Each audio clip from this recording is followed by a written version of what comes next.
to be a real difference in in what has been in the past and what we're seeing right now. Yeah, yeah.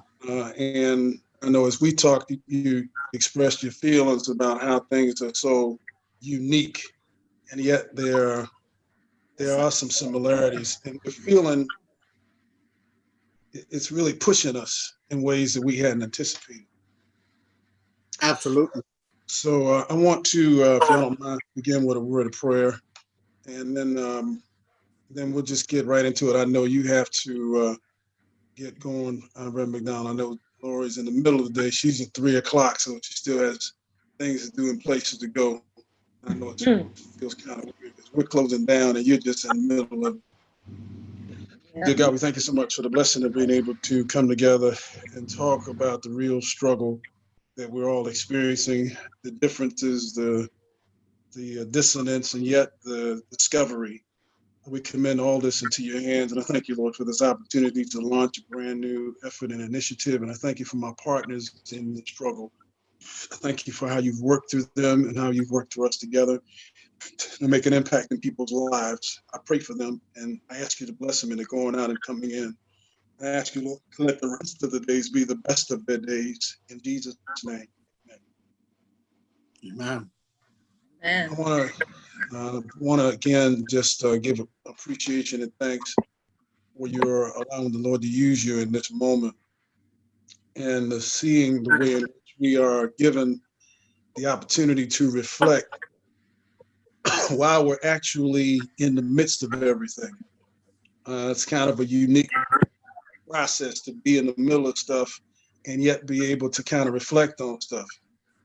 And I guess that's one of the benefits of having been in the struggle for a season and yet at the same time be able to learn something new, experience something different. So I want to just, in a manner of speaking, if you don't mind, I just want to commend both of you for allowing yourselves to be used by God in the ways you have in the past and for the way that you're letting God use you now. It takes a special courage, a special kind of faith to speak truth to power, to put your body on the line. Anybody can sit back and just talk about it. But the thing I appreciate about the two of you is you actually put your body where your mouth is. And you're not afraid to, you don't care what people think because you feel like you're on the right side and you're doing what you need to do, what you feel led of God to do. So I want to introduce the Facebook family. Present again, this is our first presentation. As you see, my virtual background is a little jiggity jaggedy, if you will. We're getting it together. But this is a venture I started back in 2015, 2013. It's called the Black Press Audio Digest. And the idea is to give vent and voice to the issues that are related specifically to our community that are newsworthy and current events. It's about lifting examples and images where proactive work is going, not so much talking about what's wrong, but also about what we're doing right, what things are happening. So we engage with sisters and brothers like you with boots on the ground and heart invested, soul and spirit listening and learning. So I'm going to stop because I really want to hear from the two of you in terms of how you're dealing with and experiencing. Appreciate you being with us, Pastor Wilkie, and how you are grappling with the struggle of making adjustments in light of what's going on today. So if you don't mind me being a little chivalrous, Reverend McDonald, I'm going to start with Lori Condinus, who is a longtime community activist. She's a member of the National Action Network in Los Angeles, California. She is a long time. She's been with Unite Here. She's now with Ask Me, the African American. How does that municipal? American Federation of City, County, and Municipal Workers. Absolutely. Thank you for the correction. I appreciate it. No problem. She's doing the Georgia Wheezy thing. She's moving on up, and she's doing what she loves to do. So thank you, Lori, for agreeing to be a part of this conversation. we're talking about, and I saw you shared live footage of yourself in the street in LA where stuff was actually happening. So if you'll talk to Representative McDonald. Well, thank you, Dr. Logan, for having me on here today. And you know, you're my big brother in this struggle, and it's my pleasure to be here. I was out there last Saturday here in Los Angeles. It was a huge march. We were lifting our voices peacefully. I can tell you that the police came in, antagonized. They blocked it. They literally blocked us in to a 1-block radius. Wow. And wouldn't allow us to leave. They shot at us, rubber bullets, tear gassed us. And this is the struggle that is going on in this country. This death of George Floyd is different this time, even though we've seen it over and over again. I believe that the mere fact of those words, "I can't breathe," I think those words really resonated with people. They watched the video. It's clear what happened. And there's an outcry across this world. And we've been in the streets for Trayvon and Tamir, Ezel Ford and Sandra Bland. But for some reason, this time, people said enough is enough. And we have all races that have bought into it. It's not just us. It's all races out there in those streets demanding justice, demanding that this system be changed. So I think I've been out there 7 straight days, and I'm gonna keep going out there until we get this systematic change that we need.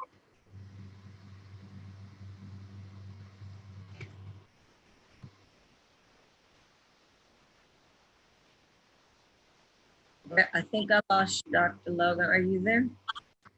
I'm here. So yes, with that being said, now we have to march and we demonstrated, and now we have to move legislation.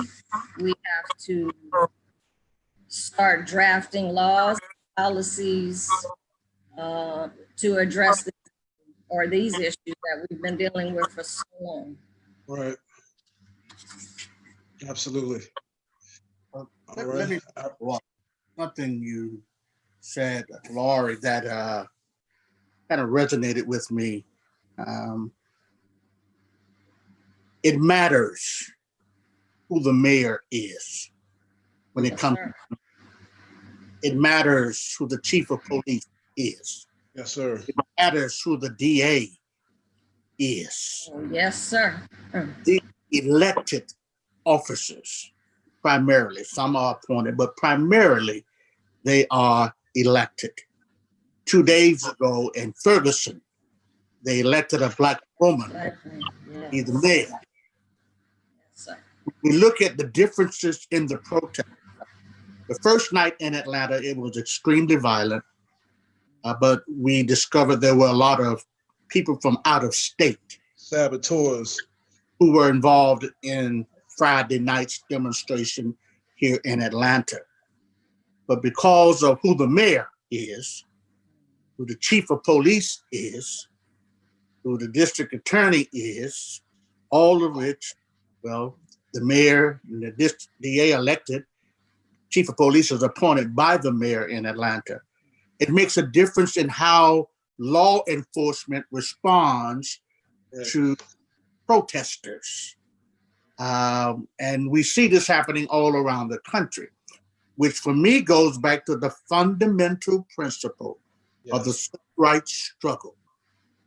We first got the Civil Rights Act of '64, and then immediately the Voting Rights Act of '65. And it is no wonder that the powers that be are doing everything they can to suppress the vote. Right. All kinds of maneuvers and mechanisms. What I love about the young people that are out there now and leading the struggle is that the elders have to realize that Dr. King and Dr. Lowry and Jesse and John Lewis and C.T. Vivian, they were in their 20s when they were leading the civil rights movement.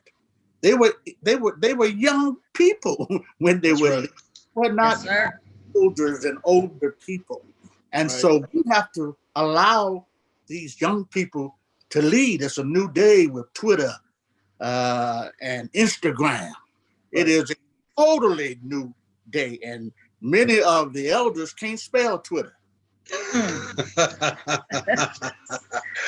That's yet, those are the tools that are being employed to organize and to mobilize.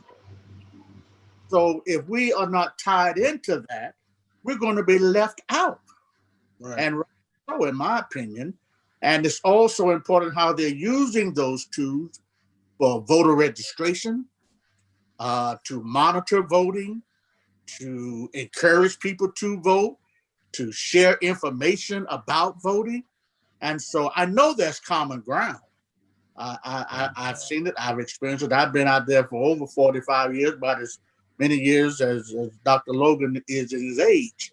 And it's a new day. And if you're not open to understanding the new ways, the new methods, the new instruments that are out there now, the new internet, you're going to be more in the way than a part of the way. My goodness. I just celebrate these young people. I tell them to go do your thing any way I can. I'll help you. But I'm more in a learning position now than giving, information to. I want to learn them how to do this thing differently. Right.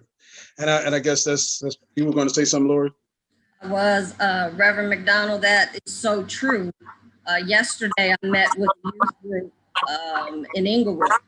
There was about 150 youth there, and they were just looking, one, to kind of get their feelings out, the pain that they're feeling with this, but also next steps. And one of the things that I told them, the first thing that we should do is harness those folks that were there, bring some more, and let's do a huge voter registration drive. That's the start. Our DA in Los Angeles, she has not prosecuted any police brutality here in this city. Jackie Lacey has not done anything in the city of Los Angeles in terms of police brutality, and we have a long campaign to try to get her out. So the local politics, what you touched on, is far more important than the occupant in the White House. Far more important, because it affects your life. It affects your life directly, who your is, who the judges are, who the police chief is. So I really thank you for that, Reverend McDonald. That's a very, very valid point, and something that we must push, because they are trying to take away our right to vote any way they can. I think it's a very powerful point that you make in terms of learning. Lori, what's one thing that was really critical that you learned, as Reverend McDonald's talking about? Both of us joke about having to stream nowadays much more than we have in the past. He's been a quick learner in terms of streaming. He has some capacity on his staff, so he's had to learn how to, spell YouTube and young people, they'll help you. Yep, they sure will. Yeah, if you let them. So what's one thing that you found that you've learned, Lori? I've learned that young people have some outstanding ideas of how to move forward in this. All we got to do is listen to them and help them. because I told them yesterday, you're our future. You guys have to take this and run with it, and you started off great. But I think it's imperative that us old heads listen and listen to what the youth are saying. They really are sharp, and they are on fire on this issue. And we must keep them activated. We can't let it die. How do you see us doing that, Reverend McDonald? Kind of helping them or being of support? I know listening is certainly one important aspect of it. Listening and letting them lead, listening and moving out of their way, or what do you think? Well, look, ain't no letting them. They're going to do it. We did it when we were. Yeah. I did it when I was young, and I wasn't waiting on nobody, no elder. I would listen. I would take what they say, but I did what I felt in my heart to do. Sometimes I make mistakes, as they will. You're gonna make mistakes. Let them make their mistakes. That's right. But you get up, you dust yourself off, and you figure out what you have learned from those mistakes, and then you make things happen. The key here is this is not a sprint. I mean, we're talking about the Rights Act of 64, Voting Rights Act of 65. This is a marathon. And they interviewed John Lewis today and Andy Young today. There are some things that we can learn from them. We absolutely can. And me, I've got 45 years plus in it myself. But what I think is important is understanding there has never been a social movement anywhere in the world, including the United States of America, without active engagement of young people. Nowhere. Tiananmen Square, nowhere. In London, and even in Africa, or in Selma, never has been. And elders, we have experience, we have wisdom, we have other things to offer. But I think it is key that we transform ourselves into a more of a learning mode than a teaching mode. Right. Meaning we got more to learn right now. Right. This new environment of COVID, 19. Right. We didn't have Instagram. We didn't have Twitter. We had, mimeograph machines. And that's it. Fax machine. Where you got the word out. And we had pulpits. This is a new day. Radio. And we got to be open to learning it, to be a part of it. And that we don't have to be ahead of everything. You don't have to be over everything. Listen more than you talk. And maybe you will be more of an asset than a liability. And it doesn't have to be about us. It doesn't have to be about us, whether we're recognized or not, whether we're asked to give remarks or not. We're just asked to be of support. And I think, as Jesus said, it's better to be asked up than to be told to sit your behind back and be quiet. Amen. Because you're in the way. And I mean, I'm glad we got a labor person on. And I know that, the powers that be have tried in the last year to destroy organized labor. Because quiet as it is kept, 1963, March, people read that history erroneously.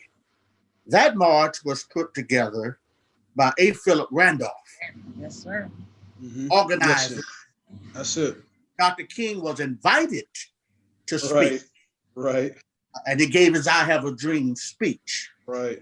Was put together by organized labor. And Dr. King understood the importance of the faith community and organized labor working together. Yes. Working together. The powers that be have done everything they possibly can to destroy that partnership. They have done everything they possibly can. And sometimes we have assisted them in destroying that relationship. That's you true. need faith and labor and resources. And the young people need resources. Movement costs. Movement costs. It costs now. I mean, Twitter and and Instagram brings down the cost because they could hit one button and reach 100,000 people. You know, I had to learn that thing. I saw one person, one black preacher that got over 1 million followers, a black preacher. Yes, sir. I don't want that. You don't have that in your knowing all my stuff. But I'm glad he has it because he's progressive and is young enough that he can still relate to the young people. So he and I communicate. I'm talking about Jamal Bryant. He and I communicate, particularly when Atlanta was about to explode. He respects me, but I absolutely respect him and for what he brings. And he educates me, and I share whatever my experiences are with him. And I think if we can have those alliances and those partnerships, move this movement further down the road. I agree. Absolutely. You're bridging an important position, and I think we talk about faith leaders. This is probably, arguably, one of the least "quote unquote" churched generation that we've seen ever. So, how does spirituality factor into how we support our sons and daughters, our young brothers and sisters? Well, let me be clear. Because one, and that is true, they are not physically a part of organized religion. I had questions about it earlier in my life as well. Organized religion. Organized religion can make you lose your religion. Say that, preacher. Say that. My Lord. Serious about that. But they are spiritual. Yes. And they are morally. Yes. Okay. So whether they call it or identify it with the church we're supposed to be moral. We're supposed to be spiritual. We're supposed to walk in our integrity. We're supposed to love our neighbor. We're supposed to be compassionate. I don't care what their background are. If they are in accord with that, I can work with them. Right. And they are there. They are morally based. They are compassionate. They are focused. They are intelligent. I don't know how to say where we are incongruent or where we're going in opposite directions. It's just that they are not as much a part of organized religion as some of us might want them to be. But with the internet now, and I've discovered even with this live streaming thing, I mean, let's face it, and I've heard pastor after pastor say this. We're reaching more people now. That's right. To reach before we were forced. It's a game changer. Yep. I know I am. I don't mind admitting it. And I'm trying to figure out how to maximize it. Yes, sir. Not in terms of just money. I'm talking about in terms of the gospel message. Yes, sir. And take care of one another. You mentioned that I talked about the false teachers and false prophets last in my Bible study. Channel 46. Yeah. And I try not to call names, but sometimes you can't help it. In the third chapter of Matthew, Jesus called them out 8 times. That's 5 and 3. And he called them hypocrites. And he even on the religious leaders, which we are very sorry. The white church, I think the biggest contributor to racism and the unity of the white church. And I started calling them out on it, and they are responding. And I love them. I'm ready to work with you. But you got to do more than pray. You got to pray. And do more than talk. Yeah, and more than talk. I like praying. I like talking. But what happens after prayer? That's it. What happens after you meet and make a statement?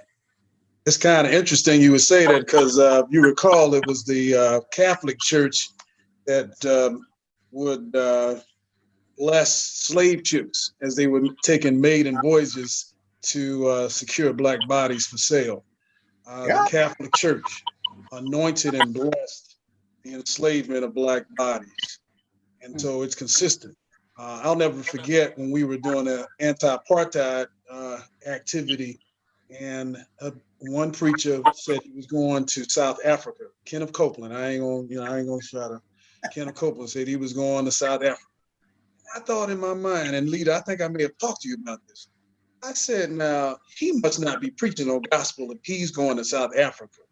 because Bishop Tutu and Alan Bozak and all these other preachers in there being hassled and jailed and abused because they're preaching the gospel. They're preaching against apartheid. So he must not be preaching against apartheid in South Africa. I quickly, as you said in your lesson last night, turned my back. He said, from these, turn away, right?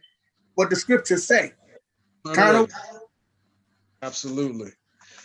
Lori, let me ask you, how do you see spirituality factoring into the young people? Do you ever, is there ever like an, let me just ask you, how do you see that, or do you see that, or is it kind of different for you in terms of that whole thing of spirituality, or at all, do you get into those conversations with them at all? I find that young people are extremely spiritual in their own way. Right. And, you know, there's some that have probably never even been to church. Yeah. But I challenge people right now. I mean, this is a good time to try to save them souls while we're out there on that line. We can talk about Jesus as we march.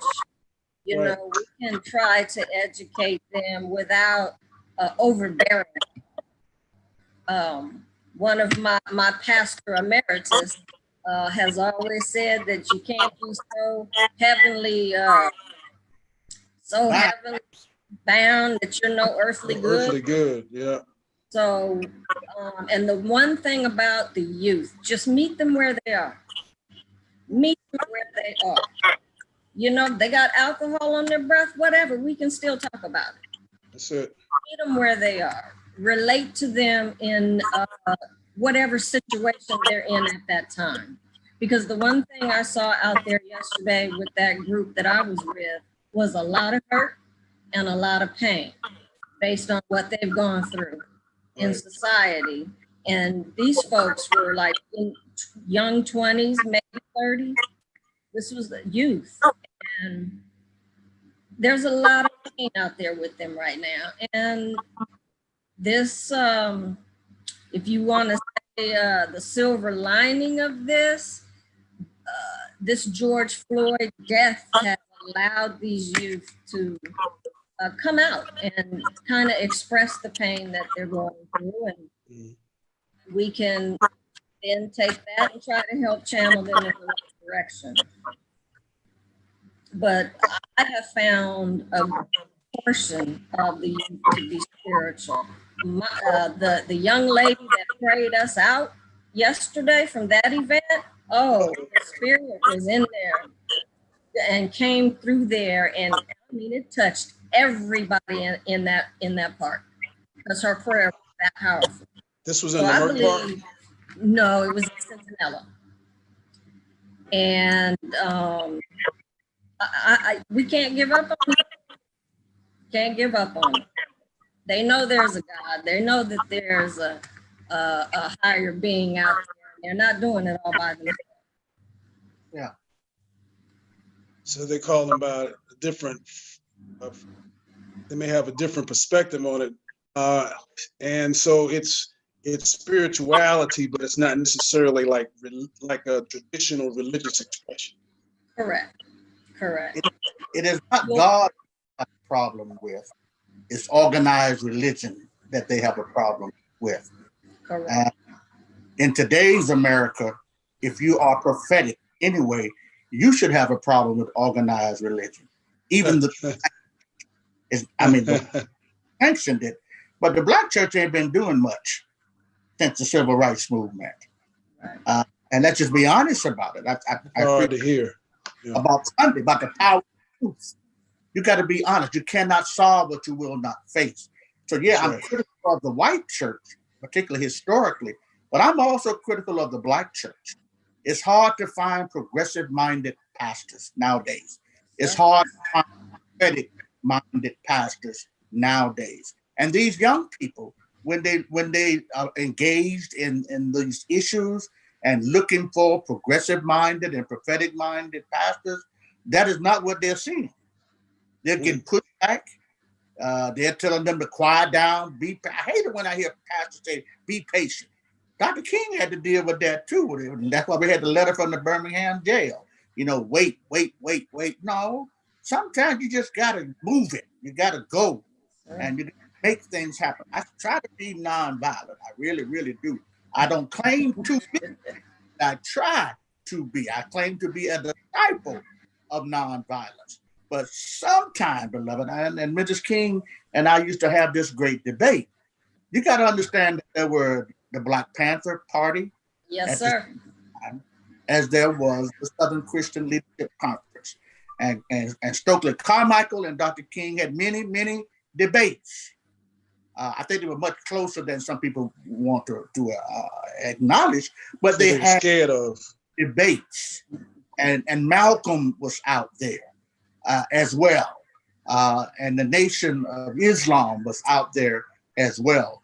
And it did, in a sense, propel the Southern Christian Leadership Conference. They were more palatable for American society. They were more moderate.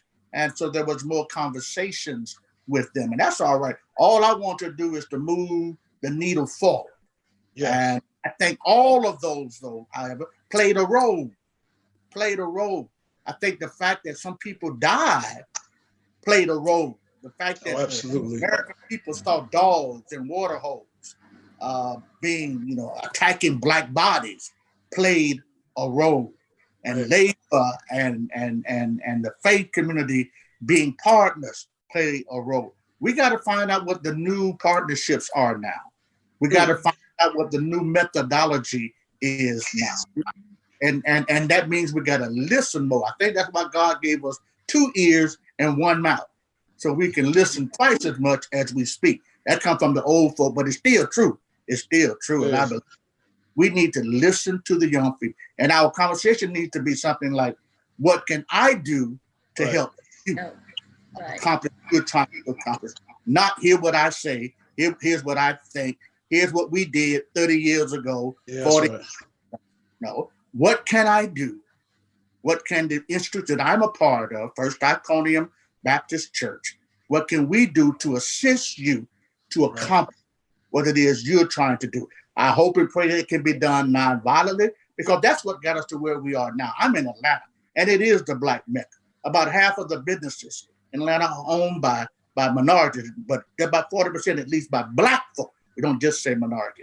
That came through non-violent struggle. So anybody say non-violence ain't did nothing for us, and non-violence, that is not true. Say it, but that is not true. We got a Black president. You know how he got there? It wasn't through violence. It was through nothing. So you might need both of them. At the end of the day, we're going to get far more like they're doing now, like they're doing right now. Non-violent protest. I mean, just showing up in sheer numbers until you make the president build a wall around the White House. That's what right now, as we speak. They call it a gate, but it's a wall. And what is that? Fear. He's afraid of, and these are white, Black, older. It is the most diverse America. Intergenerational, that's right. Inter-ethnic. If we've ever seen it in a long time. Yeah. That's what they're afraid of, the system. That's what they're afraid of. They're afraid of us coming together. Yeah. They're afraid of us staying down and aside, those superficial barriers that they have imposed to make us fight one another. What they now is us unifying all of these progressive factors of love and unity and compassion and America for everybody being included. That's what the system is afraid of. So right now, as we speak, they got tractors. I saw them on the news, blew my mind. And he's not only building a wall down there on the border, he's building a wall around the people's house. We speak. And when you create a wall like that, you fence in less than what you leave out. Yes. You close in on yourself. You implode.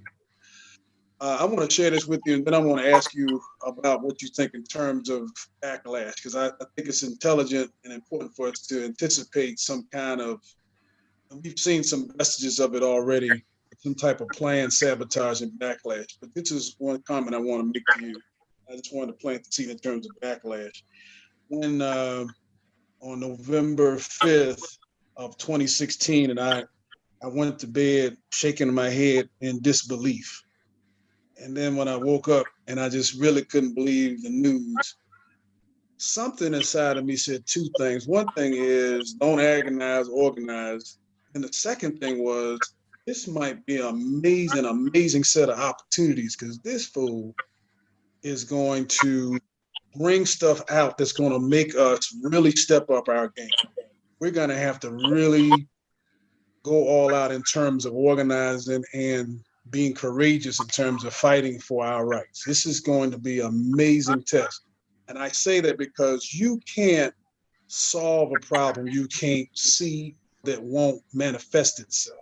Whatever's kept in secret will never be able to be dealt with appropriately because it'll always be under the surface.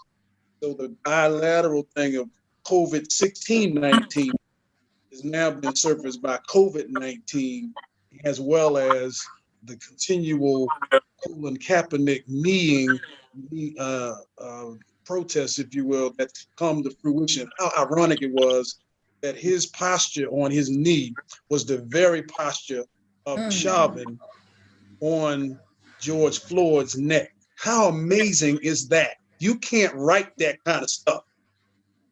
That kind of stuff, that's God, that's divine stuff going on right there. And I'm just, please forgive me, but I've been processing, looking at all this as well. Just kind of, I mean, how have you been processing this, the two of you? How have you been thinking about this? Go ahead, Sister Laura. I got a lot of thoughts. I know I talk a lot, so you go for it. I think that I struggled the first few days. It just, you feel helpless for a minute. Here we go again. And how are we going to make this stop? But as you said, the answer to most problems, organize. You have to organize, and you have to antagonize, and you got to agitate, and you got to push until you get to the goal that you're trying to get to. Right. And what helped me the best was to get out in the streets with the people.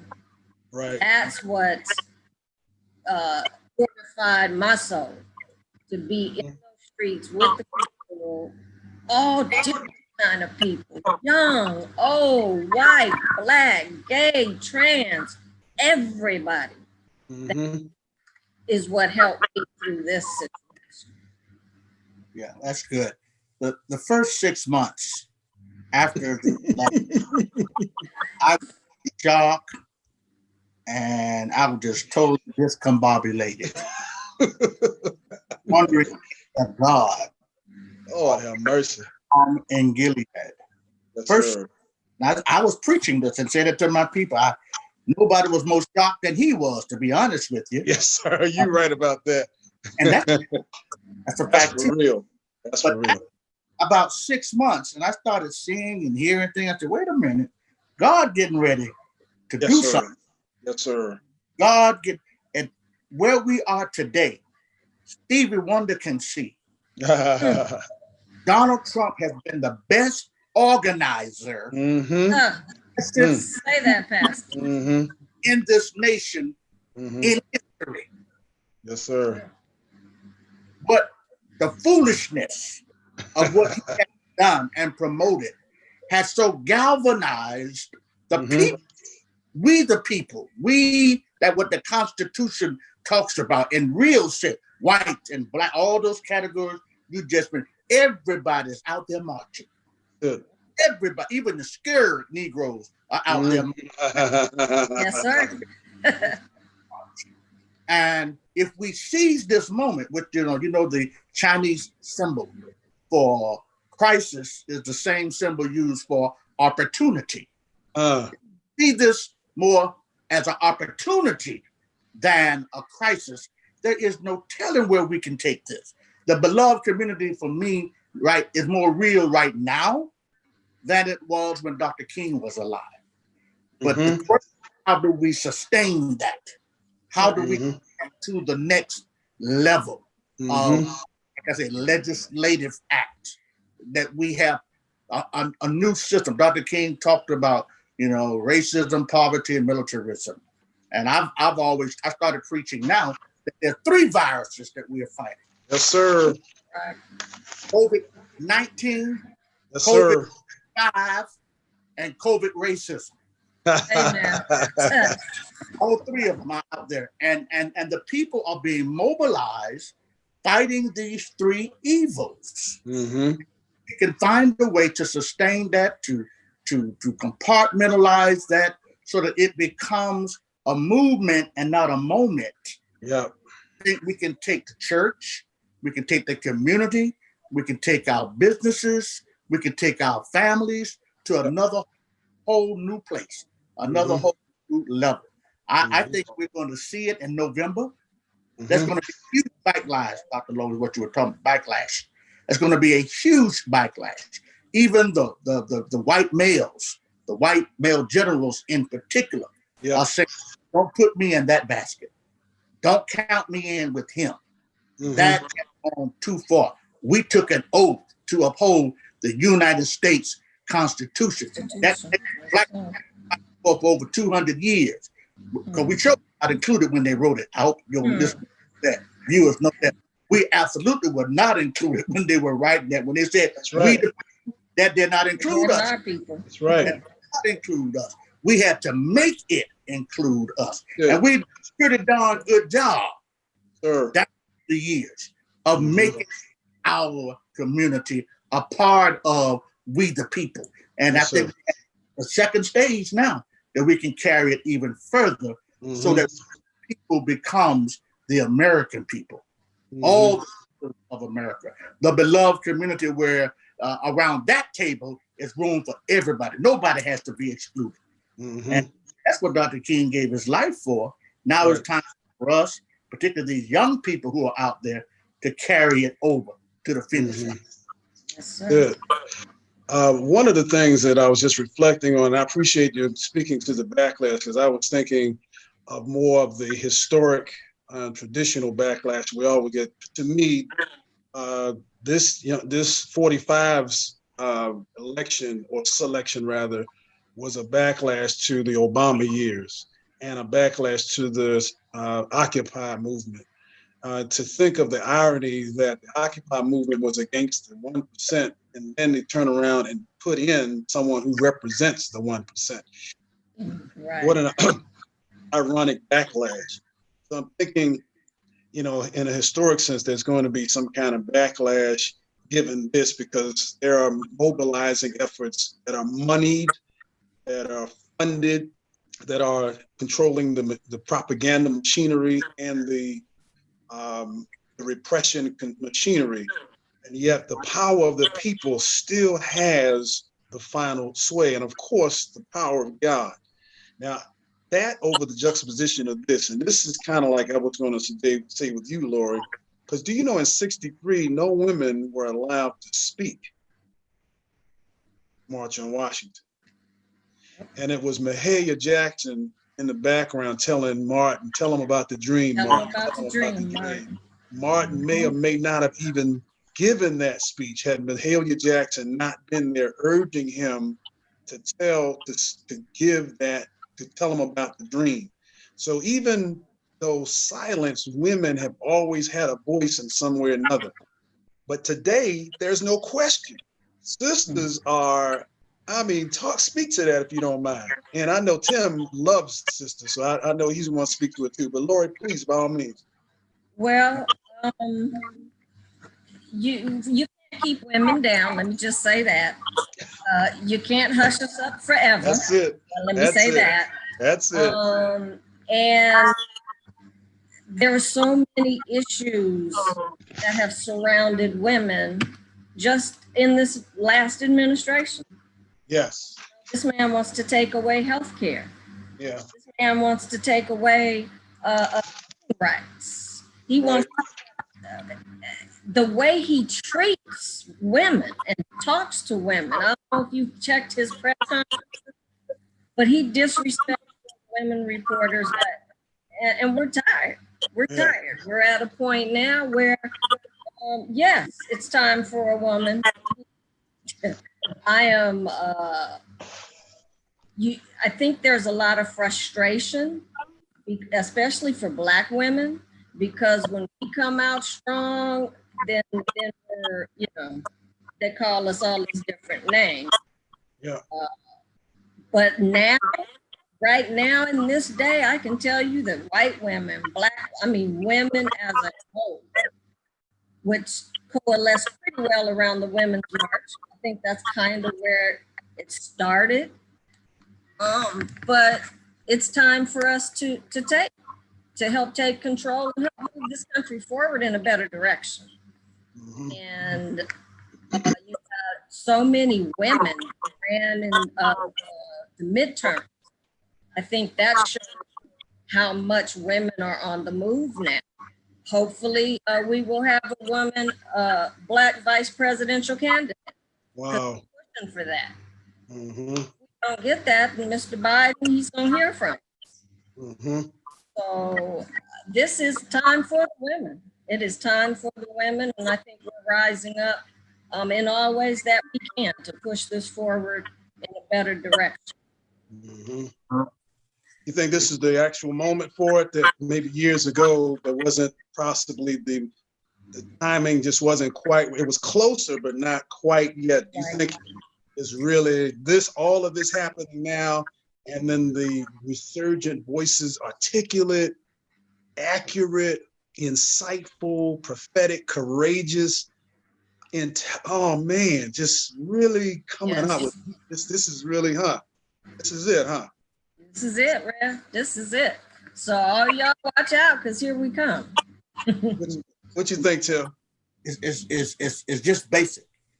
The number one voting bloc in the United States, the most powerful, consistent voting bloc in the United States is Black women. The Republican Party knows it. The Democratic Party knows it. Anybody who studies political history knows it. And it is borne out in the numbers. Barack definitely knew it. And women are at a point now, they don't have to ask for male permission, which is very different. I mean, for the history of our country. These sisters out there, now Black Lives Matter was started by Black females. That's right, Black women. Yep. That's right. Yep.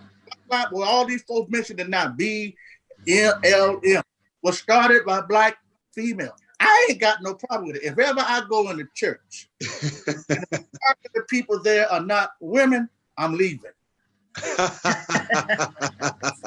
didn't hold a lot of the positions, and I'm glad for that too. But you got to know the value and the importance of, and the role that women have played. We have to honor our sisters. We have to support our sisters. The Black church teaches us this. So I ain't got no problem. I know some brothers do. I ain't following no woman. Well, we'll see you when we get back.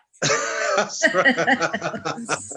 we're going somewhere, and we're moving forward, and we are ready to face whatever we need to face. And any real Black man is not going to allow a Black woman to go out there by herself.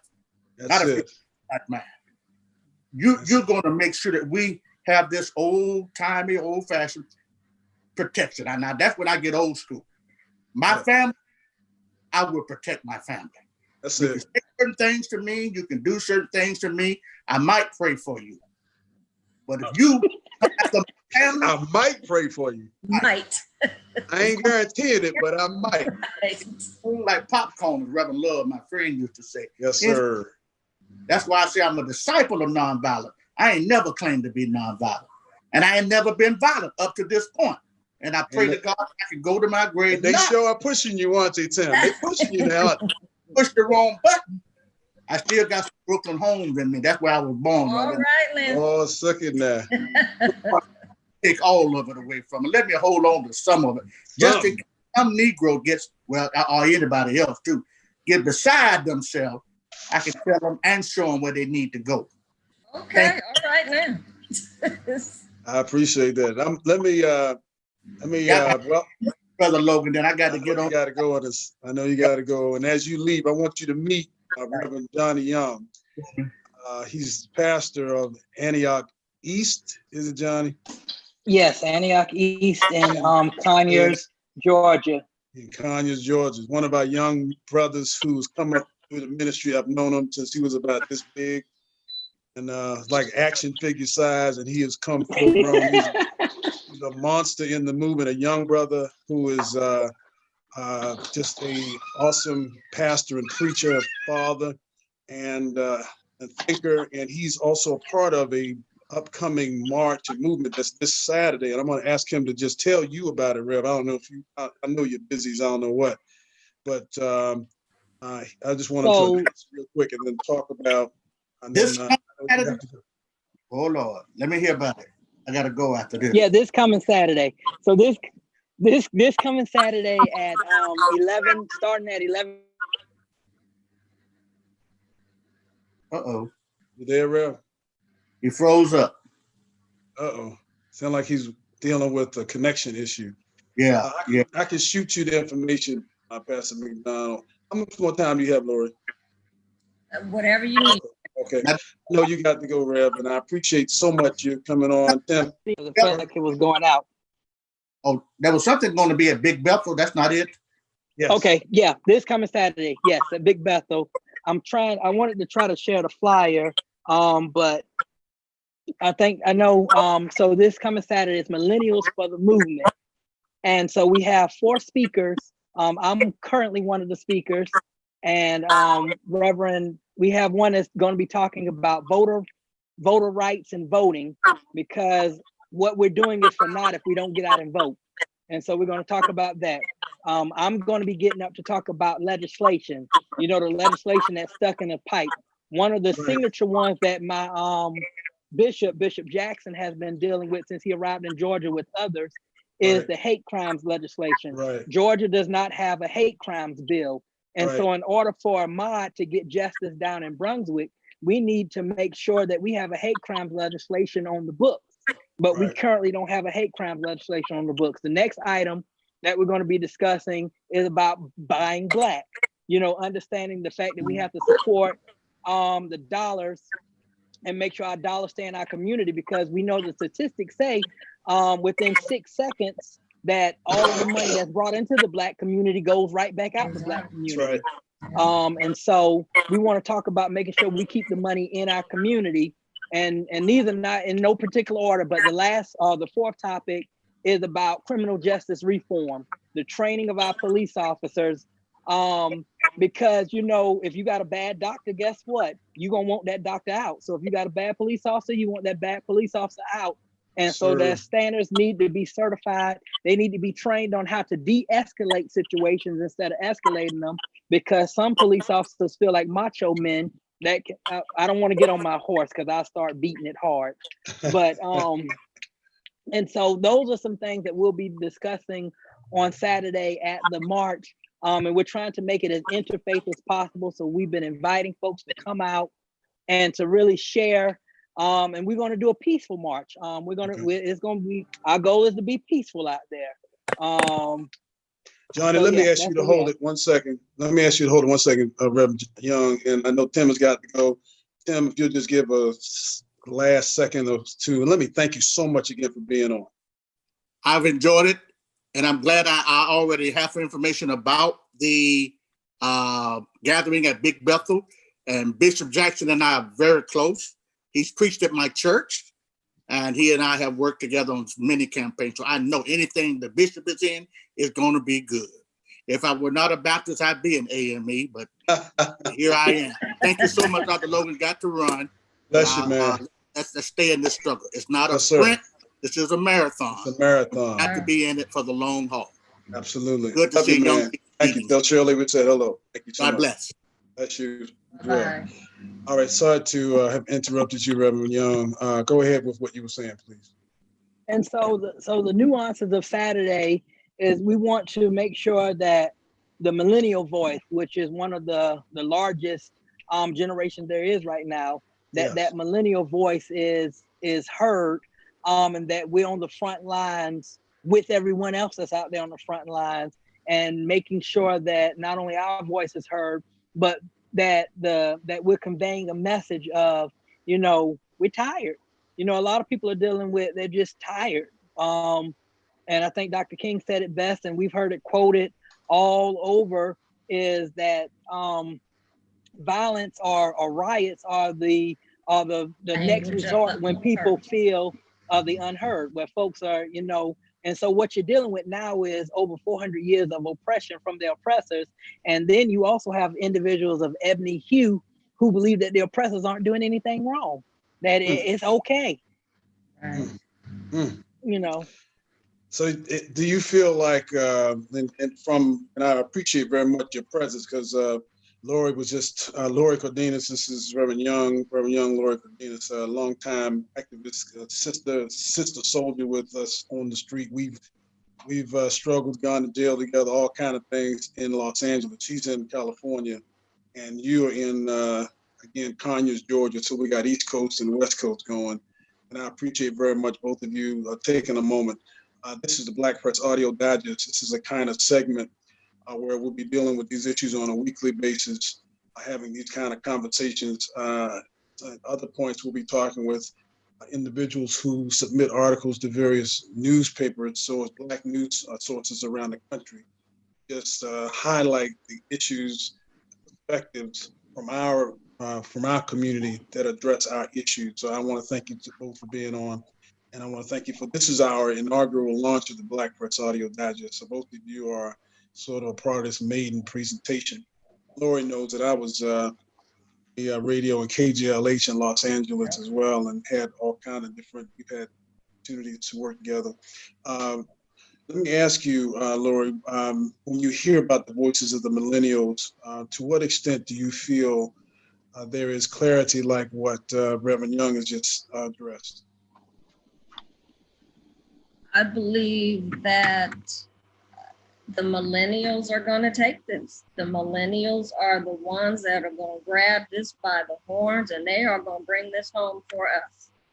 All we need to do is listen and help, like Reverend McDonald said. They are on fire right now. They are on fire. And what I want to try to figure out is, how do we keep them activated? How do we keep them at this level of activism around the issues? Because this will kind of die down like anything else, but we have to keep them engaged in some type of civic something to make sure they stay focused and keep this fire that's burning in their souls right now. Speak to that, Reverend Young. What do you think? The way to keep us engaged and active is to give us a seat at the table. But most times, you know, we fight for what we believe in, and we fight for a cause. And once that cause is finished, we go to the next cause. And so we're not going to rest until this cause is finished. I was sharing with somebody when it came to supporting church. I always relate things back to church because that's where I've been at my whole life. But when it comes to even supporting the church, millennials are not going to put up with half of the stuff that used to go in churches for generations. So you're going to see a shift happening within even the church as a whole once millennials step up on the scene. But the main thing is we want to have a voice because we're concerned. And then also we have to remember that every millennial is not the same. Let me say that. Yeah. Every millennial is not the same. Right. Depending on who your parents are, determines what type of millennial you're going to be. Okay. You have millennials who have baby boomers as parents. You have millennials that were raised by the greatest gen and the silent gen. You know, that's great grandmama and grandmama. You have millennials that have mothers who are part of what's that next generation before millennials? You have some millennials who got mamas that's at the beginning of that generation. Okay. And so, and then also you have to remember that the millennial generation is also the latchkey, is a part of that, the beginning half of the latchkey generation. And then the back half of the millennial generation is the technology, cell phone, social media generation, the back end of the millennial generation. So that's why I say each millennial generation is different depending on the fire that was given to them. But as far as staying active and engaged, we'll stay active and engaged as long as there's something to be active and engaged in. But the main thing right now is we got to remind all millennials that we got to go and vote. The biggest thing, we got to engage in the political process, and we have to understand it and want to do it, and not have, you know, folks holding office until they cross over to the other side. and the basic thing is that the issues that millennials have, Dr. Logan, I'm sorry, because you're not in this group. It's okay. I am who I am. So all right. I support you. You're not a part of this next statement that I'm about to say. It's all right. But you have those that came before us that are afraid of millennials taking the lead role. And so they don't even want to impart in us the necessary skills to even know how to lead. You take, for example, our beloved Congressman John Lewis.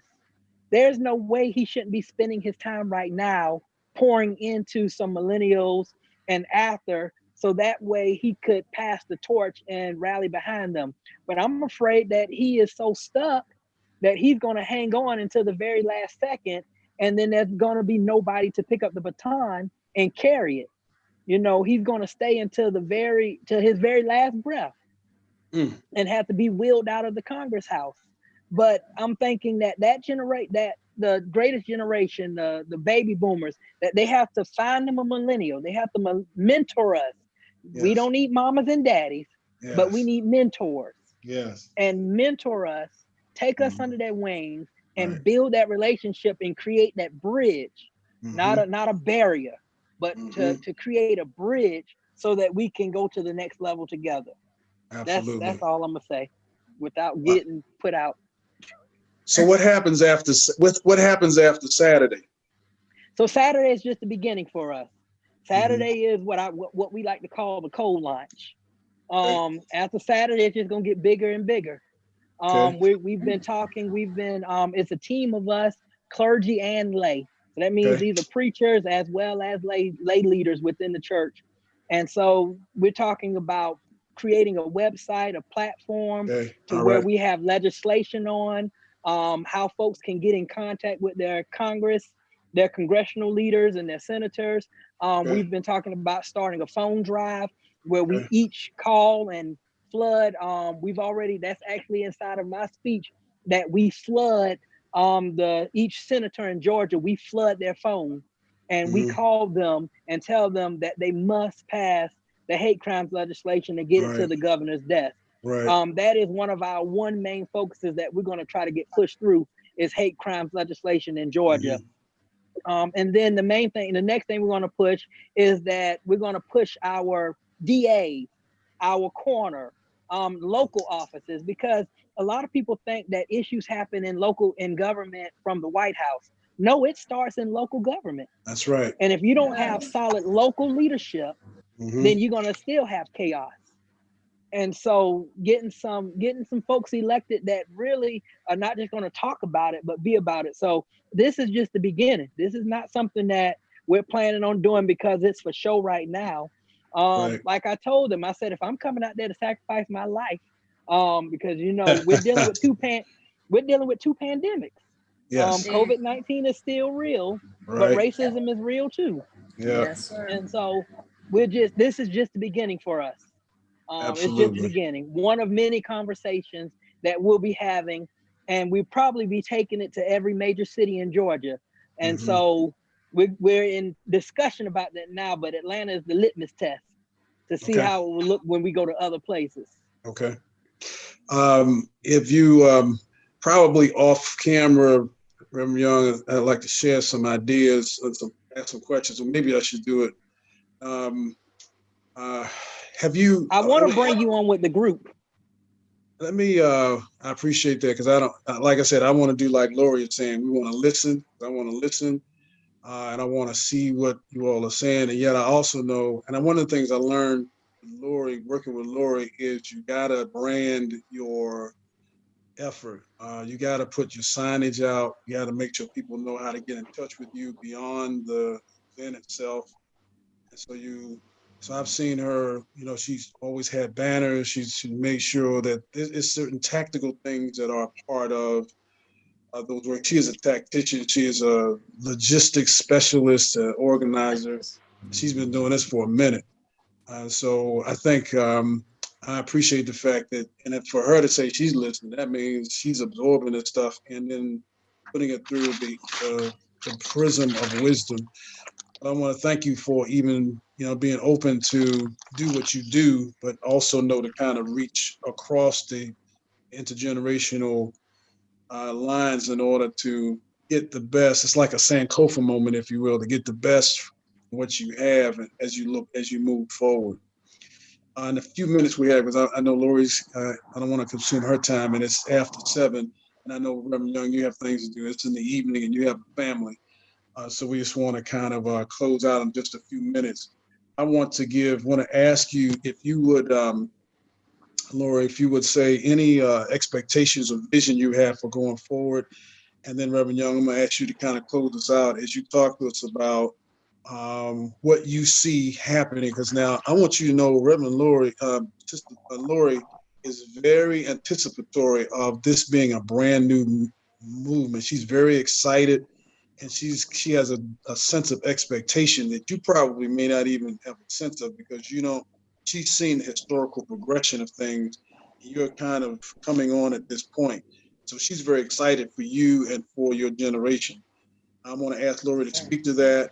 Then I'm going to ask you, Reverend Young, to kind of close us out with your expectations and respond to what you feel might be appropriate as Lori says what she feels that she's seeing. Thank you so much. So moving forward, I expect for us to channel this energy that we have right now. Right. Again, to keep the youth activated.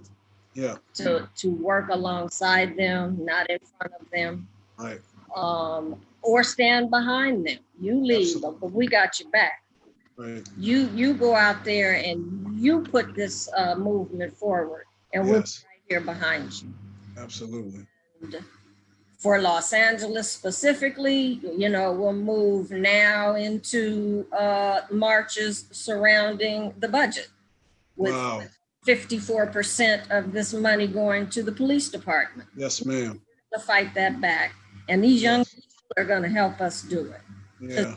Fire, and I just want Pastor Young to know I'm encouraged by what you have said. I heard you, and I will do everything on this coast to try to get young folks at the table, because that is critical.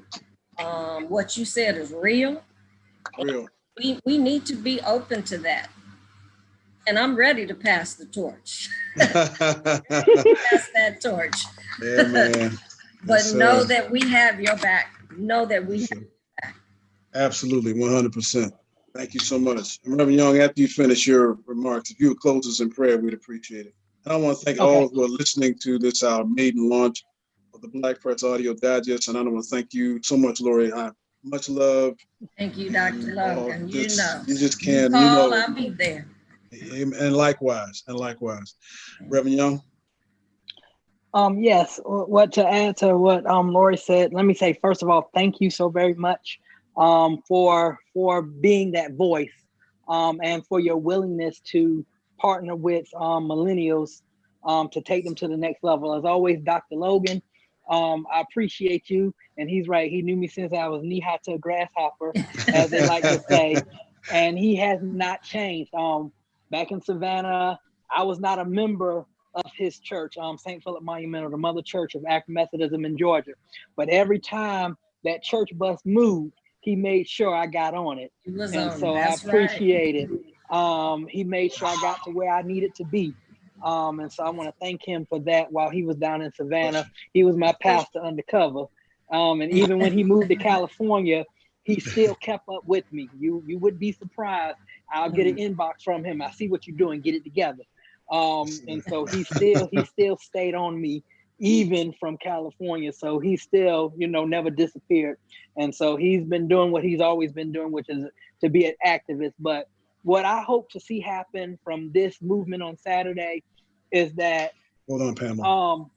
Our leadership in the state house, in government, as well as the activists around the world, especially in the state of Georgia, will partner with millennials in their community and begin to help us to articulate our voice in these trying times, because what we don't want to do is have a repeat and then not have results. So basically bringing to the table what you learned in the process and helping us to navigate through that. Because one thing I've said to others about the marches of the 60s is that those individuals back then, they had a purpose.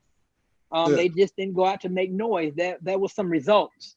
So Yes, help sir. us to articulate our purpose behind what we're trying to do, and then walk alongside us. You know, we don't need you to walk in front of us, but walk alongside of us, hand in hand if possible. Well, after maybe elbow to elbow during COVID, but elbow to elbow, as we go through this process together. Yes, sir. Yes, sir. That's my hope, is that this doesn't end here, but we actually bridge the gap together. Bridging the gap, you're going to hear that a lot. We want to bridge the gap and bring generations together, and then we will be able to affect change. It's almost like what Pharaoh did back in Egypt land. He got a little bit worried because there was a generation rising up, and so he ordered the firstborn to be killed. And so he wanted to cut off the voice of a generation. And right now, the Black male generation is rising up. And we have a Pharaoh who's trying to cut off the voice of the Black male that's trying to speak up. And we, as the body of believers, cannot allow that to happen in this season. Shall we pray? Yes, sir. To the God of justice, we thank you in this hour. We thank you for hearing our cries. We thank you for hearing our words. We thank you for hearing our words spoken as well as those unspoken. We thank you for the countless individuals that have lost their lives to vigilantes as well as to police brutality. God, we pray right now that they will get justice. And God, we ask that you smile upon our efforts and that you walk with us in our journey. Order the steps of your leaders, God. Order the steps of your visionaries, God. Yes, cover Lord. us. In Christ's name we do pray. Amen. Amen. Blessings, and our Lord willing, I'll see you on Saturday, Reverend Young. And thank you so much again, Lauren. My pleasure, Dr. Logan. Anything we can do, you got me. God bless. Peace out. Thank you. All right. Bye. All right. Thank you, everybody, for being a part of this, our maiden launch of the Black Press Audio Digest. Thank you for tuning in, and we'll be streaming each Thursday at 6. We'll have various guests, and hopefully I can get this Facebook Live connection so that I can be more interactive with you. At some point, I hope to be able to have conversations with you, my brothers and sisters who are streaming with me. I'm in, I guess, a learning modality, if you will. You see my background is fluctuating. My virtual background is looking like something out of Star Wars. But we'll get it together. But I do want to launch the Black Press Audio Digest. I want to encourage and inspire you to do something you've never done before. And don't be afraid of how it's going to look. Just do it. Get out there, make it happen. Don't wait till all your ducks are in a row, because your ducks are never going to be in a row. Ecclesiastes 11:2-3 says, the farmer that waits for the perfect weather will never plant. So just get out there and learn as you go. Don't be afraid of making mistakes. That's the part of learning. And don't be afraid of how it looks. Anybody who criticizes or laughs at you, they have time to look at you and laugh at you because they're not doing anything. They were busy doing their thing and supporting you and doing their thing. They wouldn't have time to criticize. So just be courageous enough to get out there and look crazy for a while. But I guarantee you, the ones that laugh at you today will be the ones supporting you tomorrow. So thank you so much for being with us. I'm going to log off. And I look forward to your comments, and I will respond. And Lord willing, we'll see you next Thursday.